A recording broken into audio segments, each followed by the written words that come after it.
La Bibliothèque nationale de France. Dans le cadre du festival La Petite Bibliothèque Parlante, la comédienne Anna Mouglalis lit Gradiva, fantaisie pompéienne de Wilhelm Jensen. Gradiva, fantaisie pompéienne.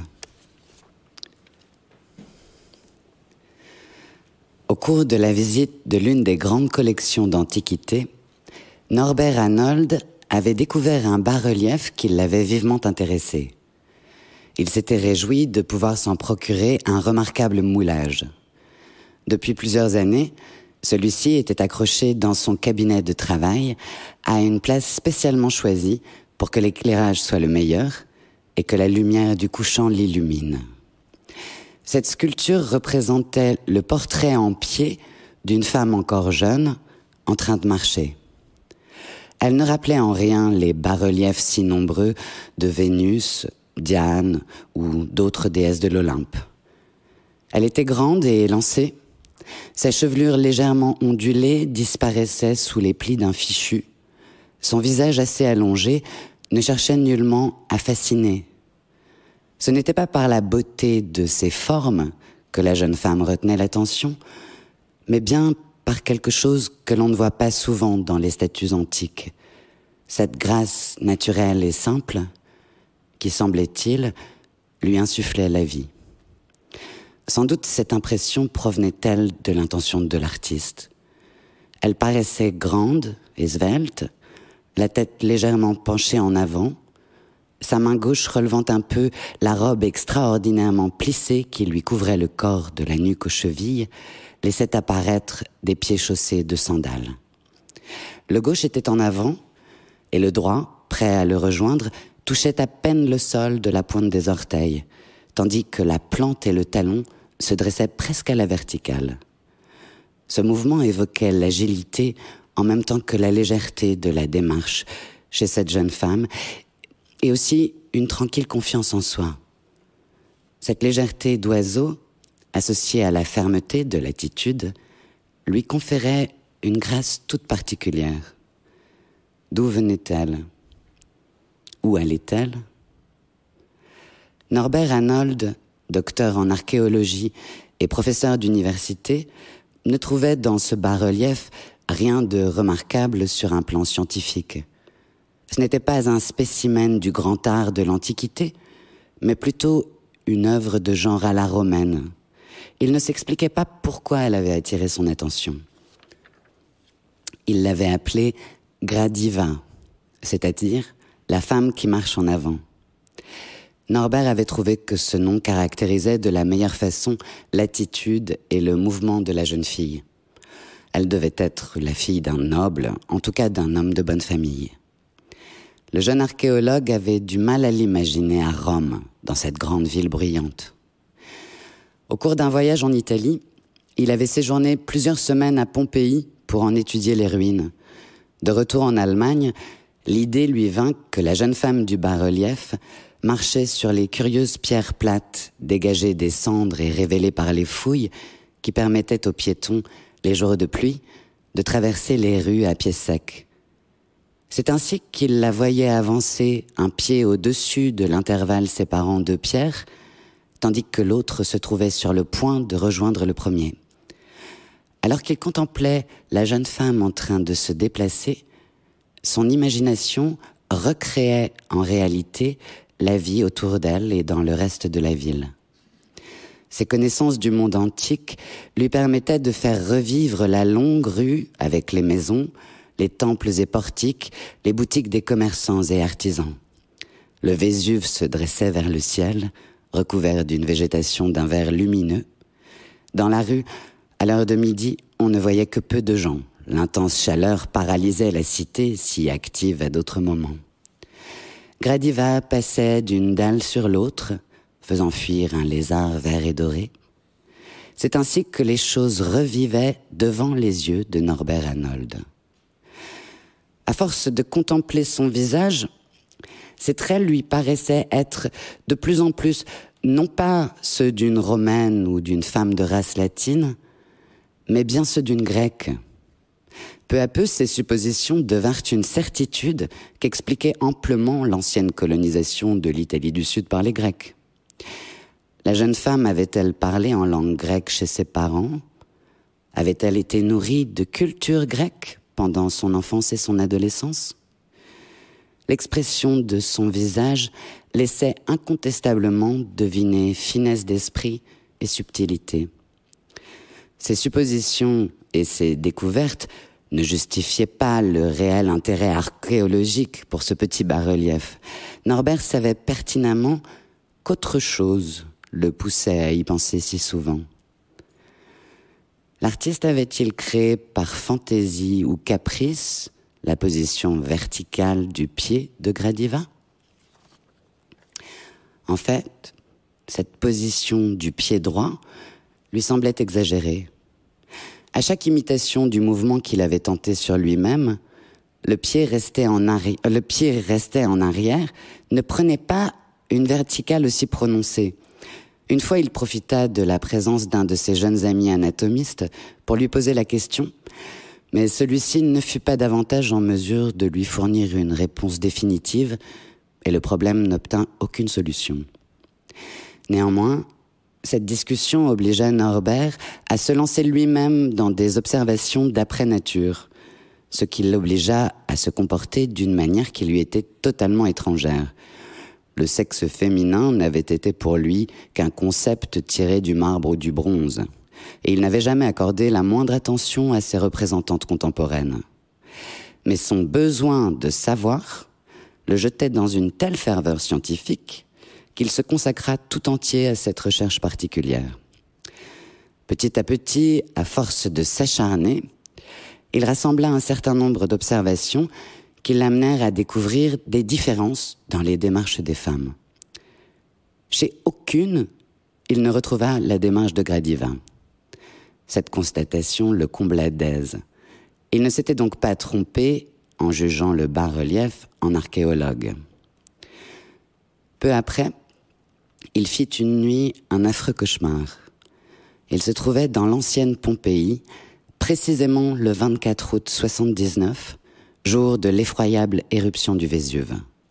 La ville, vouée par le destin à l'anéantissement, était couverte d'un épais voile de fumée noire. Tous les habitants, affolés et terrifiés, cherchaient leur salut dans la fuite. Sur Norbert tombaient les lapis et les cendres, et miraculeusement, comme dans les rêves, il ne fut pas blessé. Il se tenait devant le forum, près du temple de Jupiter, quand il vit soudain Gradiva à quelques mètres de lui. D'un pas tranquille et souple à la fois, elle traversa le forum d'allée en direction du temple d'Apollon, avec cette indifférence sereine qui lui était propre.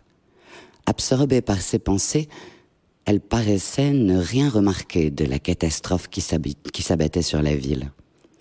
Il lui vint alors subitement à l'idée que si elle ne se sauvait pas en toute hâte, elle ne pourrait échapper au cataclysme. Une violente angoisse lui arracha alors un cri d'avertissement.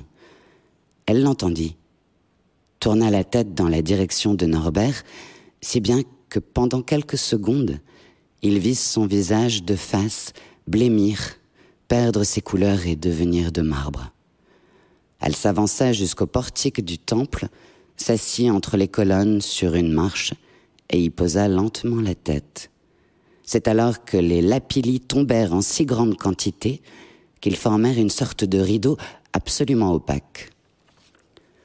Norbert courut pour rejoindre Gravida et l'aperçut sur la marche. Elle ne respirait plus. Les vapeurs sulfureuses, manifestement, l'avaient asphyxiée. Les lueurs rouges du Vésuve éclairaient par moments son visage, qui, les paupières fermées, ressemblait tout à fait à celui d'une belle statue. Les traits ne trahissaient aucune angoisse. Ils exprimaient plutôt une étonnante résignation à l'inéluctable. Bientôt, ils devinrent difficilement discernables, car une pluie de cendres arriva et s'étendit sur eux à la façon d'un voile de crêpe gris. En peu de temps, elle recouvrit le corps tout entier d'une couche régulière, comme l'eût fait la neige d'hiver dans les pays nordiques. Lorsque Norbert s'éveilla, Il avait encore dans les oreilles les cris confus des habitants de Pompéi cherchant à fuir. Bientôt il reprit conscience. Le soleil d'avril jetait sur son lit un bandeau de lumière dorée et de l'extérieur montaient les bruits divers de la grande ville. Il revivait son rêve dans les moindres détails et il lui fallut un bon moment pour se libérer entièrement de ce monde imaginaire et se convaincre qu'il n'avait pas été vraiment témoin de la catastrophe de la baie de Naples 2000 ans auparavant. En revanche, il ne réussit pas à se débarrasser de l'idée que Gradiva avait vraiment vécu à Pompéi et qu'elle y avait été ensevelie en 79. D'un œil mélancolique, il considéra le bas-relief comme une sculpture funéraire. Son attitude ne laissait aucun doute. Pendant la nuit fatale, elle s'était bien allongée pour mourir avec cette même sérénité qu'elle avait montrée dans le rêve. Avant de mettre son faux col, Norbert, en robe de chambre et en pantoufles, était accoudé à sa fenêtre. Le printemps était là, monté enfin jusque dans les pays du Nord. En face, à une fenêtre, un canari dans sa cage chantait à gorge déployée. Norbert perçut, sous le chant clair et rempli d'allégresse, la nostalgie de la liberté, l'attirance des lointains. Soudain, il ressentit un choc. En bas, dans la rue, lui tournant le dos, une femme, jeune, d'après sa silhouette et ses vêtements, marchait d'un pas élastique. De la main gauche, elle avait légèrement relevé le bas de sa robe. Norbert eut l'impression que dans le mouvement en avant, la plante du pied menu qui se trouvait en arrière se mettait à la verticale pendant un instant, ne reposant que sur la pointe des orteils. Ce n'était peut-être qu'une illusion. Soudain, Norbert Arnold se retrouva en pleine rue sans savoir comment il y était parvenu. Maintenant, il courait au milieu des voitures, des carrioles et des passants. Certains le regardèrent étonné, d'autres lui lancèrent des quolibets ou le moquèrent un peu. Une vieille marchande de légumes corpulente l'attrapa par la manche et lui lança en ricanant « Dis donc, le petit chéri à sa maman, vous avez dû vous envoyer cette nuit un peu trop de liquide dans le coco, que vous voilà en train de chercher votre lit en pleine rue. Vous feriez mieux de rentrer chez vous et de vous regarder dans une glace. » Un éclat de rire général lui confirma sa tenue inadéquate. Il en resta tout interdit et retourna en vitesse chez lui. Visiblement, ce rêve lui brouillait les sens.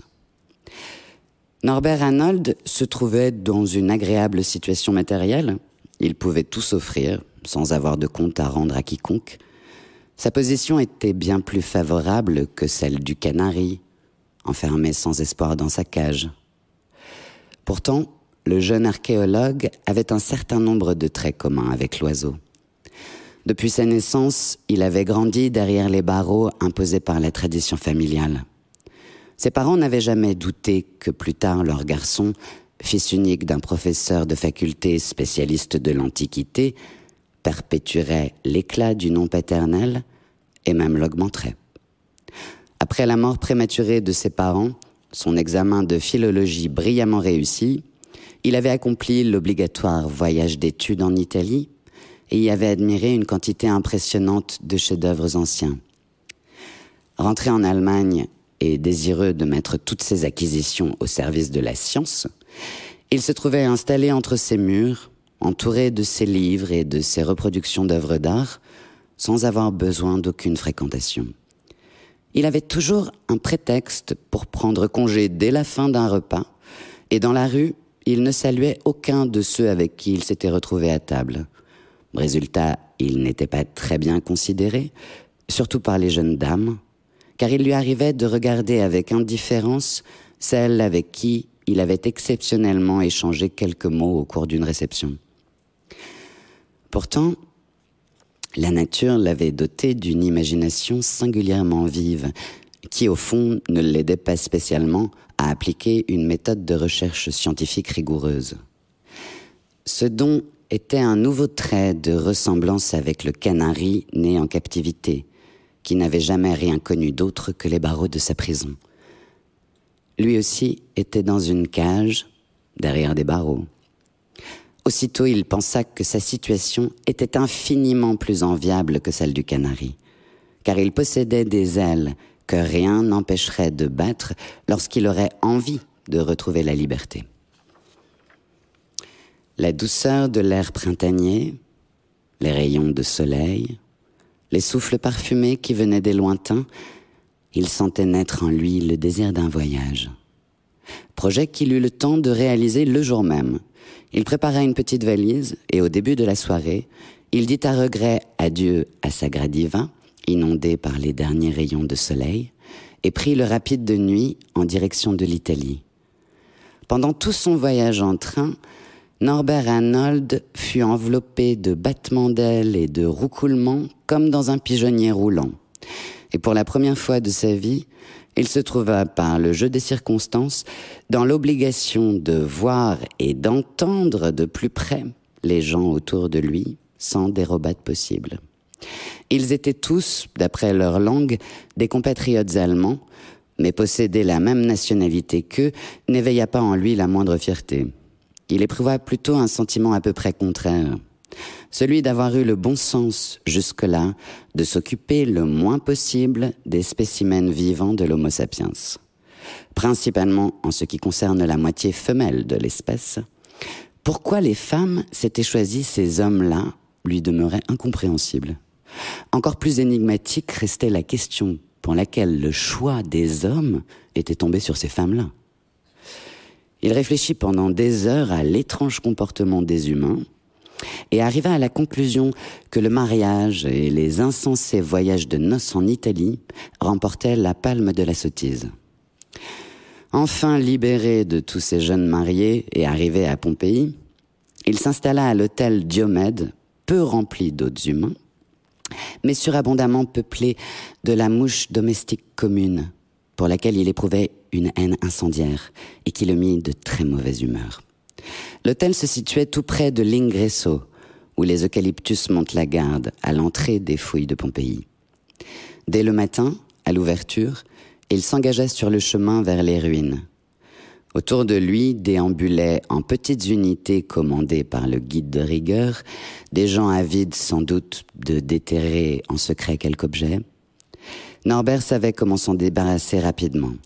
Il allait maintenant pouvoir se promener où bon lui semblerait et tout à sa guise. Il éprouva une certaine satisfaction à réaliser que sa mémoire ne lui faisait pas défaut. Partout où tombait son regard, les choses et les lieux étaient exactement conformes à l'image qu'il en avait conservée. En levant les yeux, il aperçut le panache de fumée du Vésuve dans le bleu du ciel. Il ne se souvint pas, ce qui était étrange, d'avoir été en rêve le témoin de l'ensevelissement de la cité sous les cendres du volcan en l'an 79. Toutes les rues s'étiraient entre les anciens murs comme un long ruban de toile de lin qu'on déploie dans le soleil pour qu'il blanchisse davantage. Toutes, sans exception, présentaient la même immobilité et étaient plongées dans le même silence, car il n'y avait pas que les touristes bruyants et nasillards qui les avaient désertés. Les lézards et les papillons aussi semblaient avoir quitté le muet champ de ruines. Après s'être éloigné de la voie des tombeaux pour gagner le centre de la cité en passant par la porte d'Herculanum, il se retrouva involontairement à l'angle de la Via di Mercurio qui s'étendait loin à gauche et à droite. Sans bouger, il parcourait du regard la Via di Mercurio jusqu'au rempart. Les blocs de lave qui la pavaient s'étendaient à ses pieds, impeccablement assemblés, comme avant la pluie de cendres. L'éclat du soleil était si fort qu'il formait comme un ruban argenté orné de broderies entre les murs silencieux et les colonnes en ruine dressées de chaque côté dans un vide surchauffé. Et soudain, il avait les yeux grands ouverts et comme si cela se passait dans un rêve, foulant les pierres de lave qui traversaient la Via di Mercurio, apparut Gradiva, au pas alerte et léger. Exactement le même profil que celui du bas-relief. Sans aucun doute, c'était elle. La tête était baissée, les cheveux pris dans un fichu retombant sur sa nuque, la main gauche soulevait légèrement sa robe plissée qui ne descendait pas plus bas que la cheville, ce qui laissait voir en toute clarté le pied droit qui restait un instant en arrière. Le talon était dressé à la verticale, l'ensemble du pied reposant sur la pointe des orteils. La robe, visiblement taillée dans un tissu doux et souple, était d'un jaune clair et chaud. Sa chevelure mordorée et ondulée faisait ressortir la teinte de son visage. Norbert se rappela qu'il l'avait déjà vue en rêve marcher ainsi au même endroit, la nuit où elle s'était étendue tranquillement, comme pour dormir, sur les marches du temple d'Apollon près du forum. Il sut, à cet instant, la raison de ce voyage à Pompéi. Chercher et retrouver la trace de la jeune femme, au sens propre du terme, car avec sa démarche particulière, ses orteils avaient dû laisser dans la cendre des empreintes distinctes de toutes les autres. À cet instant, une créature de rêve se déplaçait sous ses yeux, dans la lumière éclatante de midi. Mais était-ce la réalité ? Gradiva traversa la rue d'un pas leste et tranquille, tournant maintenant le dos à l'archéologue. Elle semblait se diriger vers la maison d'Adonis, s'arrêta et se remit à marcher dans la Via di Mercurio. La maison d'Apollon se dressait tout au bout, sur la gauche. Norbert se souvint alors qu'elle avait choisi le portique du temple d'Apollon pour s'étendre avant de mourir. Elle s'arrêta une nouvelle fois à l'endroit où d'autres pierres permettaient la traversée de la chaussée et revint sur le trottoir de droite, montrant ainsi son autre profil à Norbert. Parvenue à la hauteur de la maison de Méléagre, elle disparut. Norbert resta planté là, ignorant s'il rêvait ou s'il était éveillé. Il regarda dans toutes les directions et prêta attentivement l'oreille. Rien ne bougeait, pas le moindre bruit. Si Gradiva était entrée dans la maison de Méléagre, il fallait bien admettre qu'elle avait disparu dans le néant. Soudain, alors qu'il ne s'y attendait pas, à peine à 5 pas de lui, dans l'ombre étroite d'un fragment d'architrave intact, était assise sur une marche entre 2 colonnes jaunes, une femme vêtue d'une robe claire. Elle leva légèrement la tête, offrant ainsi à voir à ce visiteur imprévu son visage tout entier. Norbert eut alors la double impression que ce visage lui était à la fois étranger et bien connu. Sa respiration s'arrêta. Son cœur cessa de battre et il sut avec certitude à qui il appartenait. Gradiva était là, assise devant lui, telle qu'il l'avait vue en rêve, en train de s'installer sur les marches du temple d'Apollon. Sur ses genoux était étalé quelque chose de blanc qu'il ne parvenait pas bien à distinguer. On aurait dit une feuille de papyrus sur laquelle se détachait l'éclatante fleur rouge d'un coquelicot. Son visage trahissait la surprise.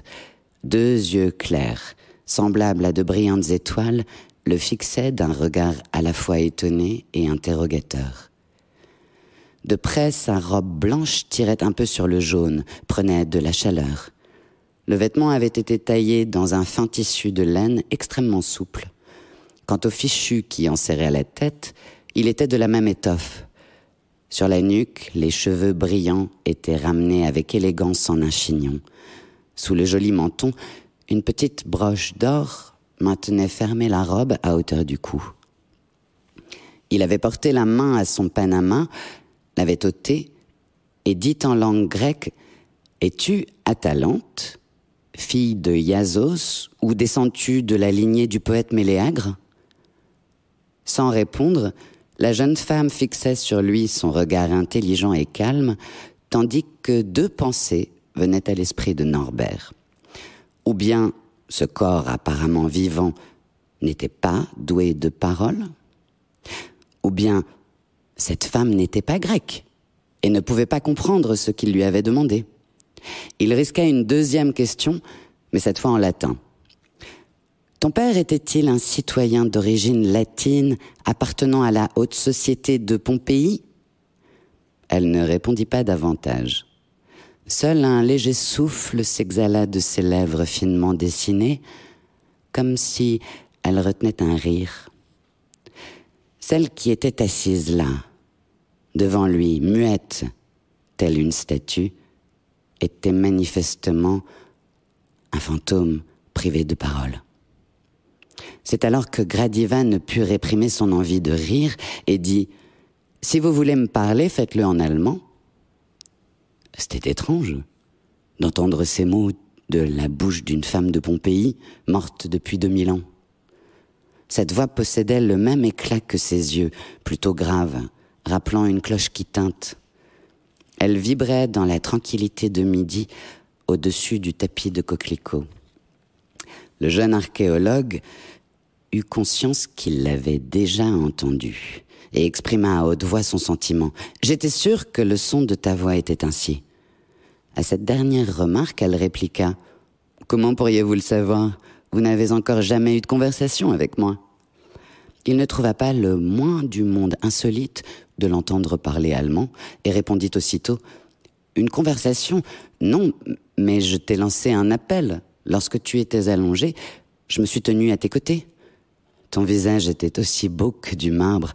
Je t'en prie, pose-le encore sur la marche. » Un papillon doré aux ailes teintées de rouge s'envola des pavots vers les colonnes, voltigea plusieurs fois autour de la tête de Gradiva et se posa sur ses cheveux bruns ondulés au-dessus du front. À cet instant, la frêle silhouette de la jeune femme se redressa en un mouvement vif et tranquille. Elle lança vers Norbert un regard rapide qui semblait exprimer qu'elle le prenait pour un fou. Elle avança le pied et s'éloigna en longeant les colonnes du vieux portique de sa démarche caractéristique, puis elle disparut à ses yeux, comme engloutie par le sol.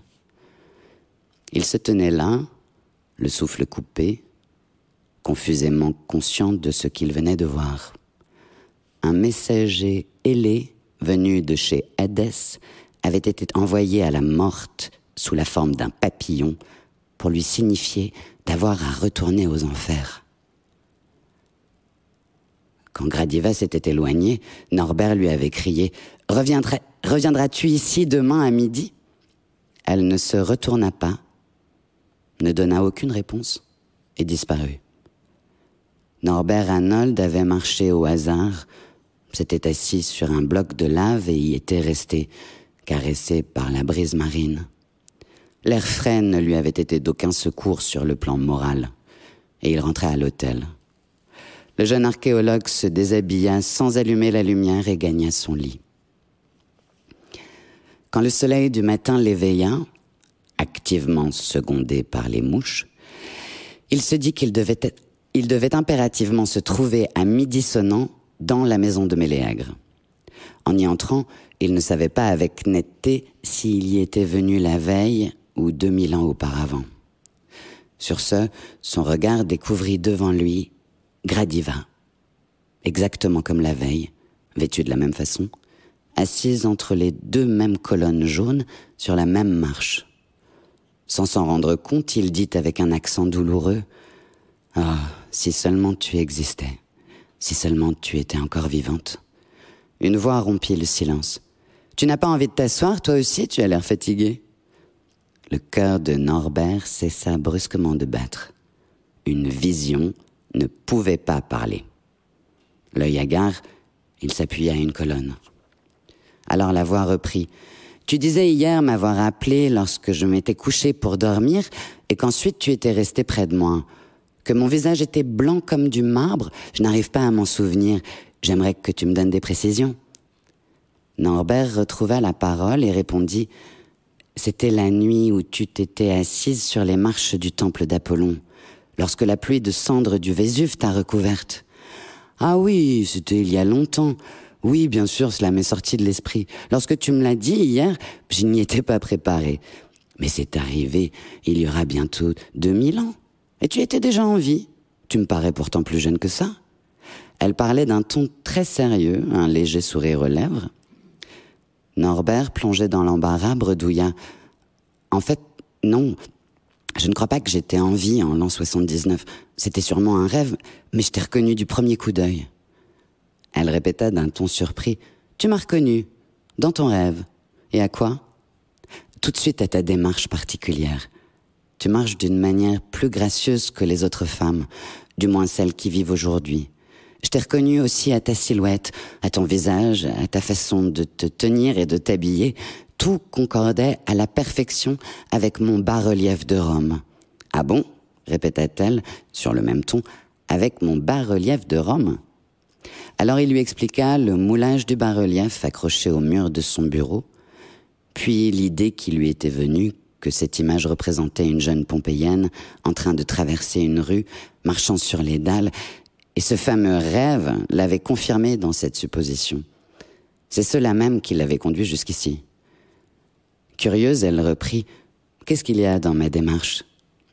Il lui expliqua qu'il s'agissait de la position verticale et originale de son pied arrière à chaque pas. Il avoua avoir passé des semaines à observer dans la rue la démarche des femmes d'aujourd'hui. Un jour, il crut apercevoir une ressemblance entre une inconnue et Gradiva. Hélas, il avait été victime d'une illusion d'optique. « Mais de qui parles-tu au juste ? Qui est cette Gradiva ? C'est ainsi que j'ai baptisé ton portrait, parce que j'ignorais ton nom, et je l'ignore encore maintenant. Je m'appelle Zoé, et si nos chemins nous conduisent une nouvelle fois dans la maison de Méléagre, nous pourrons, comme aujourd'hui, nous asseoir face à face auprès des coquelicots. » Puis elle se mit en marche et disparut comme la veille. Tout redevint vide et muet. Sans doute Norbert se rendait-il compte qu'il avait complètement perdu la raison, en croyant qu'il était resté en la compagnie d'une jeune Pompéienne ressuscitée. S'il admettait que Gradiva n'était qu'une ombre, il était bien obligé d'admettre aussi qu'elle vivait toujours. Le lendemain, il n'était pas sûr qu'il fût déjà midi quand il parvint devant la maison de Méléagre. Un sentiment de peur l'empêchait de pénétrer à l'intérieur. Il craignait de ne pas la retrouver ou bien de l'y rencontrer accompagné d'un jeune homme. Il franchit le portique comme un ouragan, l'aperçut sur la marche et s'exclama « Es-tu seul ?» Elle lui jeta un regard étonné. « Qui donc voudrait rester ici à midi passé ? À cette heure-ci, tout le monde a faim et passe à table. » Elle sortit de la poche de sa robe un petit pain blanc, le partagea en deux, lui en mit une moitié dans la main et commença à dévorer l'autre. « J'ai comme l'impression qu'une fois déjà, nous avons mangé notre pain ensemble il y a 2000 ans. Tu ne te rappelles pas ?» Norbert fut envahi d'un doute. Il était tout de même étrange qu'elle ait déclaré avoir une fois partagé son pain avec lui il y a 2000 ans.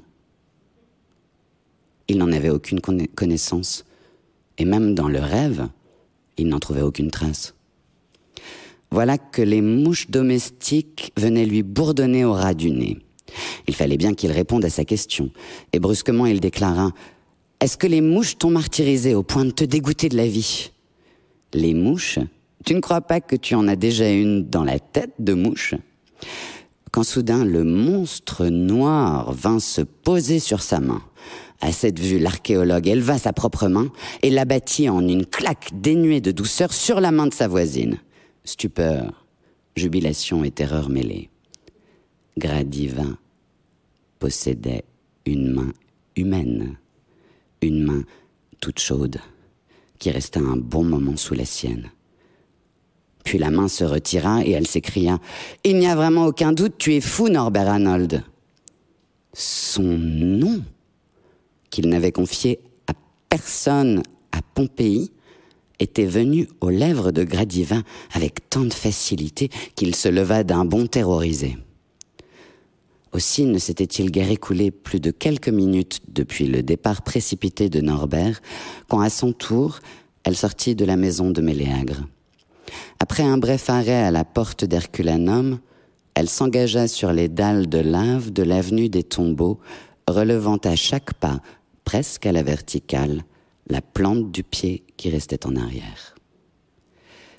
Norbert avait choisi la villa de Diomède pour se réfugier et réfléchir, dans le silence total et le calme absolu. Il était obligé de reconnaître qu'il avait perdu tout sang-froid pour imaginer une jeune Pompéienne revenue à la vie avec un corps plus ou moins matériel. Gradiva n'était rien d'autre qu'une effigie de pierre sans vie. Il n'en restait pas moins qu'elle vivait toujours. Elle connaissait bel et bien son nom à lui. Cela ne pouvait provenir chez elle que d'un pouvoir surnaturel. Si Norbert souhaitait avec ardeur avoir été enseveli dans la villa de Diomède voici 2000 ans, afin de ne plus courir le risque de rencontrer une nouvelle fois Zoé Gradiva, il éprouvait le sentiment très agréable d'être vivant et de pouvoir la rencontrer encore. Soudain, à 6 pas de lui, assise sur un pan de mur assez haut, il aperçut une des jeunes filles qui avait trouvé la mort dans les cendres. Non, c'était là une absurdité. Et pourtant, il en était sûr. C'était Gradiva. Elle était juchée sur le mur, comme autrefois sur la marche du temple, mais aujourd'hui, dans la mesure où le mur était assez haut, ses petits pieds pendaient dans le vide, avec leurs chaussures couleur sable. Le premier réflexe de Norbert fut de traverser le jardin en courant. Ce qu'il craignait le plus au monde venait brusquement de se produire. Le fantôme le regardait de ses yeux clairs, un sourire moqueur aux lèvres, et une voix qu'il connaissait bien parvint à ses oreilles. « Dehors, tu vas te mouiller !» Il s'aperçut alors qu'il pleuvait. Il resta planté là, perplexe, regardant les pieds de Zoé s'agiter en tous sens. La jeune femme aux mignons petits pieds reprit la parole. « La dernière fois, nous avons été interrompus au moment où tu voulais me parler des mouches. As-tu réussi à capturer et à tuer celle qui s'était posée sur ma main ?» Ses lèvres s'illuminèrent alors d'un sourire si léger et si gracieux qu'il ne put rien imaginer d'effrayant. Au contraire, Norbert retrouva l'usage de la parole et répondit « J'avais, comme on dit, la cervelle tout embrouillée et je m'excuse pour cette main d'avoir ainsi... Je n'arrive pas à comprendre comment j'ai pu être aussi sot, ni comment la propriétaire de cette main a pu me reprocher mon manque de bon sens en m'interpellant par mon nom. » Gradiva cessa de balancer ses pieds et répliqua « Tu n'as pas encore compris, Norbert Arnold? Je n'en suis pas surprise, car tu m'y as habitué longtemps. Il ne m'était point nécessaire de venir à Pompéi, tu aurais pu me la confirmer à 100 bonnes lieues d'ici. » « À 100 lieues d'ici, répétait-il, bégayant à moitié. Où donc ? Dans la maison en face de la tienne. À ma fenêtre se trouve une cage avec un canari. Ce dernier mot frappa Norbert qui répéta « un canari ». Puis il ajouta en bégayant encore davantage « celui qui chante ?» C'est ce qu'ils ont coutume de faire, en effet, surtout au printemps. « Dans cette maison habite mon père, le professeur de zoologie Richard Bertgang. » Norbert écarquilla démesurément les yeux avant de dire « Bertgang, vous êtes mademoiselle Zoé Bertgang ? Mais je ne vous ai pas reconnue. » Les deux pieds se remirent à se balancer doucement et Zoé répliqua « Si tu trouves le vouvoiement plus saillant, je peux l'employer aussi. Mais le tu m'est venu spontanément sur le bout de la langue. Je ne sais plus si autrefois, quand nous allions chaque jour courir ensemble en toute amitié, j'avais un autre air. Mais ces dernières années, si vous aviez eu un regard pour moi, vos yeux se seraient davantage ouverts et vous vous seriez aperçu que mon aspect d'aujourd'hui, je l'ai en réalité depuis un certain temps. Ma parole, comme on dit chez nous, il pleut des hallebardes et vous n'allez plus avoir un poil de sec. » Non seulement les pieds de Zoé trahissaient son agacement, mais sa voix avait pris un ton doctoral, désagréable, mordant, si bien que Norbert avait senti qu'il risquait de se retrouver tel un grand lycéen qu'on gourmande et qui est incapable de répondre quoi que ce soit. Elle avait parfaitement raison, car l'expression « il pleut des hallebardes » indiquait bien ce qui se passait. Un déluge tropical s'était abattu de plein fouet sur Pompéi, comme si la mer Tyrrhénienne était tombée du ciel sur la villa de Diomède. Norbert Arnold se vit contraint de rester dans cette salle de classe et la jeune maîtresse d'école en profita pour poursuivre ses explications pédagogiques. À l'époque où on nous gratifie, je ne sais trop pourquoi, du sobriquet de jouvencelle, j'avais ressenti pour vous une étrange attirance. Et j'étais persuadé que je ne pourrais trouver sur terre plus agréable. Je n'avais ni mère, ni frère, ni sœur. Quant à mon père, il s'intéressait beaucoup plus à un Norvais conservé dans l'alcool qu'à sa fille. Or, il faut bien que chacun, même une fille, ait de quoi occuper ses pensées. À l'époque, c'était vous. Mais quand l'archéologie vous eut pris sous son aile, je découvris que excusez-moi, mais votre digne trouvaille du vous me paraît trop inepte. Ne va pas avec ce que je veux dire. Je découvris donc que tu étais devenu un personnage assommant, qui n'avait plus Dieu, du moins pour moi, plus de langue et plus de mémoire pour se rappeler notre amitié. Pour toi, je n'étais plus que du vent. Tu avais l'air aussi ennuyeux, desséché et avare de mots qu'un cacatoès empaillé, mais en même temps aussi majestueux qu'un, comment dit-on, Archéoptérix, ce monstre ailé antédiluvien. Que ta tête ait caché une imagination aussi formidable, au point que tu m'aies prise ici, à Pompéi, pour quelque chose d'exhumé et de ressuscité, je ne l'aurais jamais supposé. Quand tu t'es trouvé inopinément devant moi, j'ai eu du mal à comprendre les ahurissantes chimères que ton imagination avait forgées. Puis cette aventure m'a amusé, et malgré son côté extravagant, m'a finalement bien plu. Car comme je viens de te le dire, j'étais loin de m'attendre chez toi à de telles dispositions d'esprit. Telles furent les paroles de mademoiselle Zoé Bertgang. Ce qu'il y avait eu de surprenant pendant que Zoé parlait, c'était sa ressemblance frappante avec la Gradiva du bas-relief.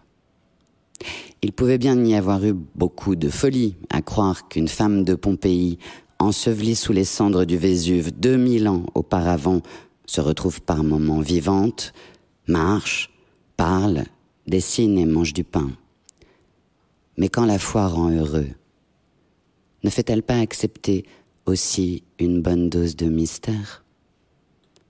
Et si l'on veut porter un jugement sur l'entendement de Norbert Arnold, tout bien considéré, il faut lui accorder sans restriction les circonstances atténuantes pour le fait insensé qu'il considéra pendant 2 jours Gradiva comme une rediviva, une ressuscitée. Maintenant donc que la semonce était bien terminée, Norbert parvint à dire « Oui, je te reconnais. Non, au fond, tu n'as pas changé. C'est bien toi, Zoé, ma bonne, joyeuse et intelligente camarade d'autrefois. Comme c'est étrange. » La jeune femme poursuivit. « Que quelqu'un doive mourir pour revivre ensuite, mais il faut croire que pour l'archéologue c'est nécessaire. Non, je veux parler de ton nom. Qu'a-t-il d'étrange ?» Le jeune professeur répondit « Bertgang a la même signification que le latin gradiva et désigne celle qui resplendit en marchant. » Ce n'étaient pas des explications de linguiste que la jeune dame aux jolis pieds attendait. « Il me faut retourner à l'Albergo del Sole où mon père doit m'attendre pour déjeuner. Peut-être nous reverrons-nous en Allemagne, lors d'une réception, ou même, pourquoi pas, sur la Lune. Adieu. » Elle avança son pied gauche, et la plante du pied droit apparut presque verticale. Elle retroussa un peu sa robe, exactement comme le faisait la Gradiva du bas-relief. Norbert, qui se trouvait à peine à 2 longueurs de bras, s'aperçut pour la première fois d'une insignifiante différence entre la vivante Zoé et la Gradiva de la sculpture. À celle-ci manquait ce que l'autre possédait, une petite fossette sur la joue. Bien qu'il fût à présent en pleine possession de sa raison, ses yeux furent encore une fois victimes d'une illusion d'optique. Sur un ton triomphant, il annonça « Voici de nouveau la mouche ». La phrase sonna si étrangement que Zoé, qui ne comprenait rien et ne pouvait se voir elle-même, s'écria « La mouche, où est-elle ?»« Là, sur ta joue !» Norbert passa brusquement un bras autour de la nuque de Zoé et de ses lèvres essaya d'attraper l'insecte si méprisé qu'il avait cru voir dans la fossette. Manifestement, il n'y parvint pas et s'écria « Non, maintenant elle est sur ta bouche !»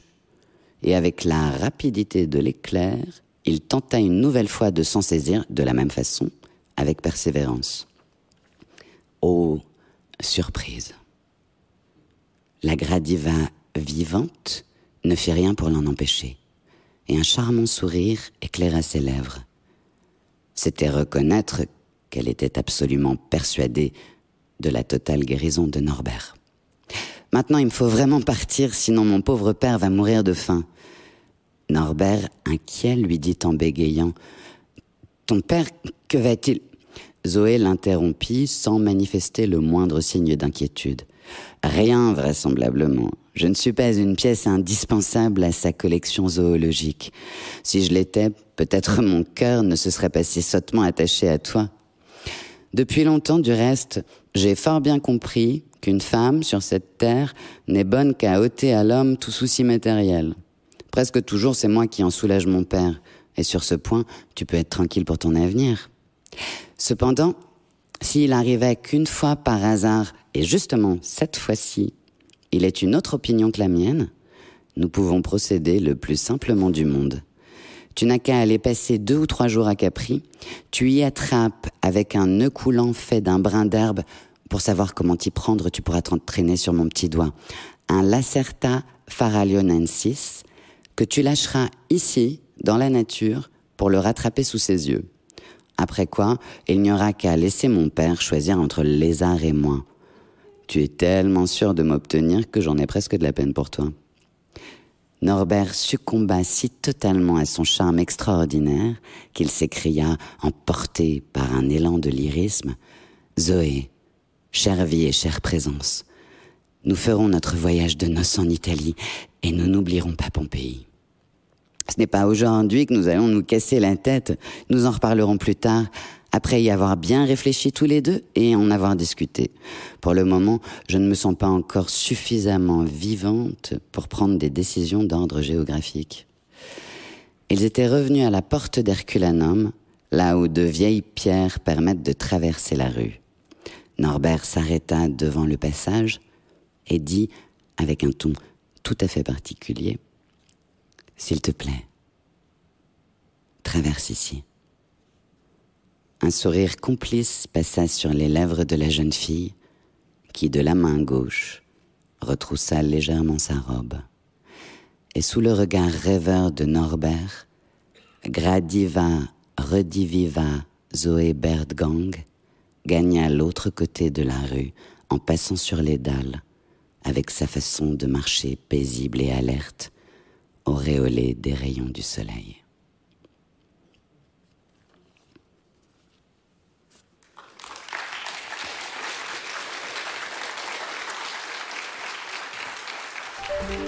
Vous venez d'écouter un podcast de la Bibliothèque nationale de France. Retrouvez les conférences, rencontres et créations de la BNF sur toutes les plateformes de podcast ainsi que sur le site bnf.fr.